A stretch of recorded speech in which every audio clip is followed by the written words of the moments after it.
నేను విజయవాడ నుంచి వచ్చాను. విజయవాడ నుంచి రాజమండ్రి దిగి అటు నుంచి సో వాడపల్లి దగ్గరికి వచ్చాను. మా ఇంటి దగ్గర చాలామంది వచ్చారనమాట. వాడపల్లి అండ్ సోషల్ మీడియాలో కూడా చూశాను చాలామంది అంటే అన్నిట్లో ఇన్స్టాగ్రామ్ కానీ టెలిగ్రామ్ కానీ ప్రతి దాంట్లో యూట్యూబ్లో కానీ అన్నిట్లో వాడపల్లి గురించి చాలా గొప్పగా చెప్తున్నారు. సో మేము కూడా ట్రై చేద్దాము. మా సందులో వాళ్ళు కూడా ప్రతి ఒక్కళ్ళు వెళ్ళారు.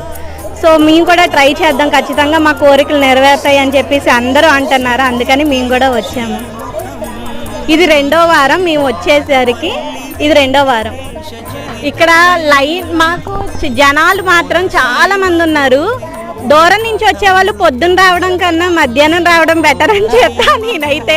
ఎందుకంటే చాలామంది జనాలు ఉన్నారు. చాలా అంటే చాలా. విజయవాడ దసరా కన్నా మించిపోయి ఉన్నట్టు అనిపిస్తుంది నాకైతే.